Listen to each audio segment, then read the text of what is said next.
தஞ்சாவூர் மாவட்டத்தில் நெல் பிரதான பயிராக உள்ளது. இருந்த போதிலும் பருவ காலங்களில் விவசாயிகள் கடலை, உளுந்து போன்ற பயிர்களையும் சாகுபடி செய்கின்றனர். குறிப்பாக கும்பகோணம் சுற்றுவட்டார பகுதிகளில் பருத்தி சாகுபடியும் முதன்மை பயிராக மேற்கொள்ளப்படுகிறது. மாவட்டம் முழுவதும் ஆங்காங்கே பூ சாகுபடியிலும் விவசாயிகள் ஆர்வம் காட்டி வருகின்றனர். அந்த வகையில் தஞ்சாவூர் ரெட்டிப்பாளையத்தை சேர்ந்த வழக்கறிஞர் ஒருவர் மல்லிகைப்பூ சாகுபடியில் வெற்றிகரமாக ஈடுபட்டு வருகிறார். பொதுவாக மல்லிகைப்பூ சாகுபடிக்கு செம்மண் வாகு முக்கியமானது.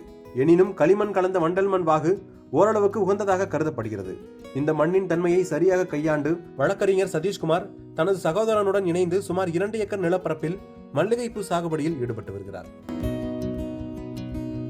தஞ்சாவூர் கோர்ட்டில் வந்து வக்கீலாக ப்ராக்டிஸ் பண்ணிகிட்ருக்கேன். நான் ஒரு 16 வருஷமாக வக்கீலாக இருக்கேன். நாங்கள் ஃபுல்லாக நெல் சாகுபடி தான், ஃபுல்லாகவே நெல், உளுந்து இந்த மாதிரி சாகுபடி தான் பண்ணிகிட்ருக்கோம். அதில் ஒரு போதுமான லாபம் இல்லாதனால நாங்கள் வந்து பயிரை வந்து பணப்பயிருக்கு மாறுவோன்னு ஒரு ஐடியா பண்ணோம். அதுக்கப்புறம் வந்து எங்கள் பூர்வீக தொழில் வந்து மல்லிகைப்பூ தோட்டம் தான். அதை நாங்கள் மறு தடவை விரிவுபடுத்தி மறுபடியும் விவசாயம் பண்ண இடம்னா மல்லிகைப்பூ தோட்டத்தை வந்து எக்ஸ்டெண்ட் பண்ணிட்டோம். மல்லிகைப்பூ இப்போ எங்கள் தாத்தா பண்ணிகிட்டு இருந்தாங்க, அதுக்கப்புறம் எங்கள் அப்பா பண்ணாங்க, இப்போ நாங்கள் பண்ணிகிட்ருக்கோம்.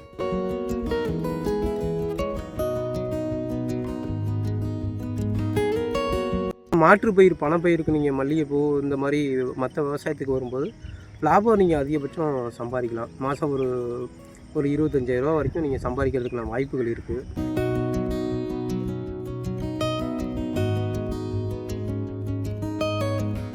மற்ற மாவட்டங்களில் பிப்ரவரிலேருந்து ஸ்டார்ட் ஆகும் மல்லிகைப்பூ. ஆனால் நமக்கு வந்து அந்த பனி முடிஞ்சதுக்கப்புறம் தான் முழுமையான பூ ஆரம்பிக்கும். மார்ச்லேருந்து ஆரம்பிச்சிச்சுன்னா மார்ச், ஏப்ரல், மே, ஜூன், ஜூலை, ஆகஸ்ட், செப்டம்பர் வரைக்கும் தீபாவளியோட பூ முடிஞ்சிடும் சார். நவம்பர், டிசம்பர்லாம் பூ அந்தளவு வராது. இப்போ வந்து பூவே சுத்தமாக வராது, கம்மியாக தான் இருக்கும். அப்படி வந்தாலும் ஒரு 1/4 கிலோ, 1/2 கிலோ இந்த லெவலில் தான் இருக்கும். அதனால தான் இந்த பண்டிகை நாள்லாம் போகிறதுனால பூ அதிகமாக இருக்கும், விலை அதிகமாக இருக்கும் இப்போதைக்கு.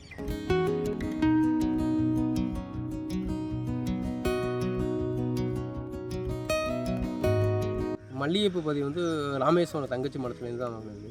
ஒரு செடி வந்து இந்த செடி வாங்கும் போதெல்லாம் 6 ரூபா இருந்துச்சு செடி, ஒரு செடி. அங்கே வாங்கினது 10 ரூபா அது மல்லிகைப்பூ.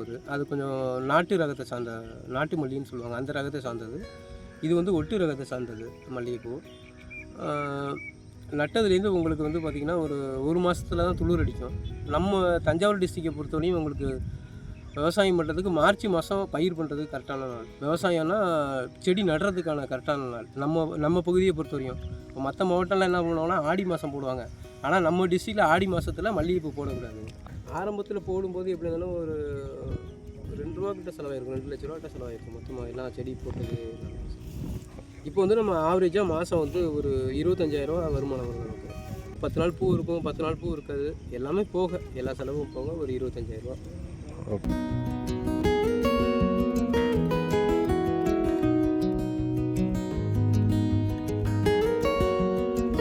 இயர் வந்து பார்த்திங்கன்னா 20 வருஷம் வரைக்கும் நம்ம வச்சுக்கலாம். இந்த நட்டதுலேருந்து 20 வருஷம் வரைக்கும் வச்சுக்கலாம். அதுக்கு நம்ம வந்து மண் கெட்டு போகாமல் முதல்ல பார்த்துக்கணும். மண் வந்து இயற்கையிலே நம்ம வச்சுருந்தோம்னா நம்ம வந்து 20 வருஷம் வரைக்கும் வச்சுக்கலாம். ஃபஸ்ட்டு நட்ட வருஷம் நமக்கு பெரும்பாலும் பூ அந்தளவு வராது, ஈல்டு வராது. 2வது வருஷம் 3வது வருஷம் தான் ஈல்டு ஆரம்பிக்கும். ஒரு வருஷத்துக்கு நம்ம அதுக்கு செலவு பண்ணி தான் ஆகணும்.